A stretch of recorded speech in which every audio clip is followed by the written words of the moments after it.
संदर्भामध्ये तिथल्या सरपंचांनी अचानकपणे कुणालाही त्या ठिकाणी ज्यांनी त्यांना निवडून दिलं, जे त्यांच्याबरोबर काम करत आहेत ते ग्रामपंचायत सदस्य, ग्रामस्थ यांना कुणालाही विश्वासात न घेता अचानकपणे त्या ठिकाणी एक वेगळा भारतीय जनता पक्षामध्ये जाण्याचा निर्णय त्यांनी त्या ठिकाणी घेतला।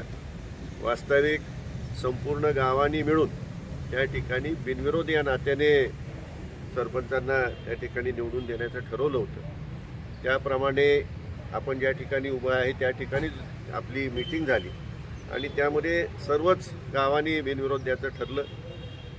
निवडणूक लागल्यानंतर काही फॉर्म त्या ठिकाणी आले आणि त्यावेळेला मी सुद्धा त्या ठिकाणी सांगितलं होतं, बाईटही दिली होती की गावांनी ठरवलेला हा निर्णय, त्यामुळं या निर्णयाच्या संदर्भामध्ये आपण सर्वांनी त्या निर्णयाबरोबर राहून त्या ठिकाणी कुठल्याही प्रकारचा कसलाही वाद न उपस्थित करता त्या गावांनी निर्णय घेतला, त्या सरपंचांना आपल्याला निवडून दिलं पाहिजे आणि त्याप्रमाणे गावांनी सुद्धा त्यांना उचलून धरलं आणि त्याप्रमाणे चांगल्या मताधिक्याने निवडूनही दिलं।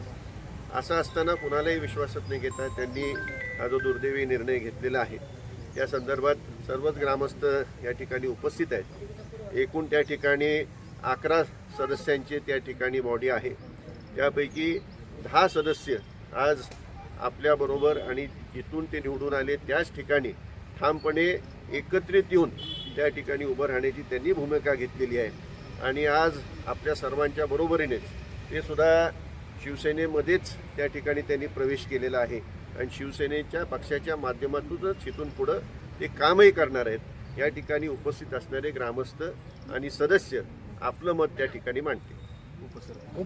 आमच्याबरोबर ग्रामपंचायत सदस्य सतीश फळकर, अशोकप्पा शिर्के, निलिमा भोसले, बेबीताई खालाटे, रोहिणी गाडगे, श्रीमती डंबरे, सागर चौधरी, रामदास भोसले, अजित सावंत एवढे जण आमच्याबरोबर इथे राजघाटात ठामपणे उपस्थित आहेत।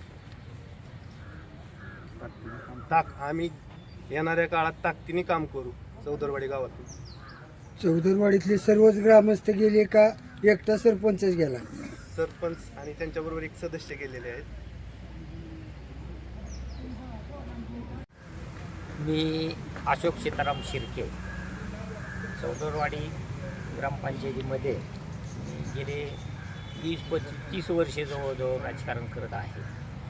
काही मुद्द्यावर माझे विचार काही लोकांना पटले नव्हते, म्हणून आम्हाला जागा ही सरपंच पदाची जनरल असताना या कोकाट्यांना काही लोकांनी सगळ्या गावांनी मिळून त्यांना सरपंच पद दिलं आणि त्यांच्या जे काही खाली सदस्य आहेत आम्ही सर्वजण इथं 10 आमच्या उपसरपंचांनी आता सांगितल्याप्रमाणे आम्ही शिवसेना राजे गट म्हणून आणि आमच्याबरोबर असणारी सर्व युवा पिढी आम्ही शिवसेनेचं काम करणार आहोत आणि करणार आहे। मी डॉक्टर रवींद्र गाडगे, जिल्हा सरचिटणीस स्वाभिमानी शेतकरी संघटना।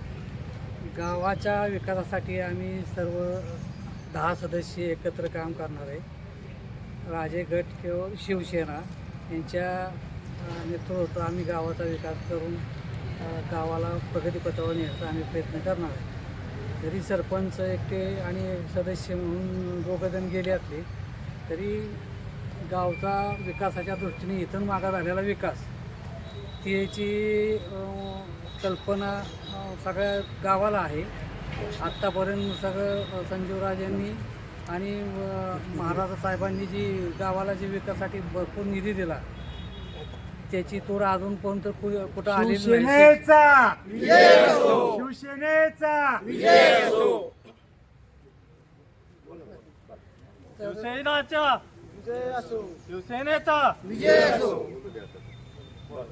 तरी इथून पुढं आपण संपूर्ण एकत्र येऊन गावाच्या दृष्टीने जसा कसा विकास होता येईल त्याप्रमाणे सर्व गावांनी एकत्र येऊन संजीव बाबांच्या पाठीमागं ठाम उभं राहिलं पाहिजे अशी माझी भूमिका आहे।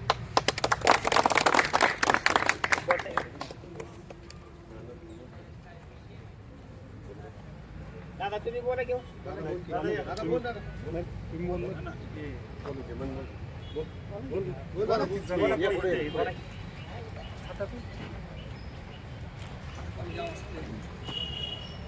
आदरणीय बाबा, आदरणीय महाराज साहेब यांना एक सांगू इच्छितो की काल जरी आमच्या गावचे विद्यमान सरपंच आणि एक सदस्य यांनी BJPमध्ये प्रवेश केलेला असला तरी इतर सर्व सदस्य आणि ग्रामस्थ हे बाबांच्या आणि महाराजांच्याच पाठीमागे उभे आहेत. ते ताकदीने शिवसेनेचं काम करतील हे आशावाद त्यांना देतो आणि मी थांबतो. उत्तम दिनकरराव चौधरी, चौदवडी गाव, संचालक श्रीराम सकल साखर कारखाना. आम्ही सर्व गाव मिळून जिल्हा परिषद आणि पंचायत समितीला शिवसेना आणि बाबांच्या बरोबर काम करणार आहे आणि 100% आम्ही निवडून देणार आहे.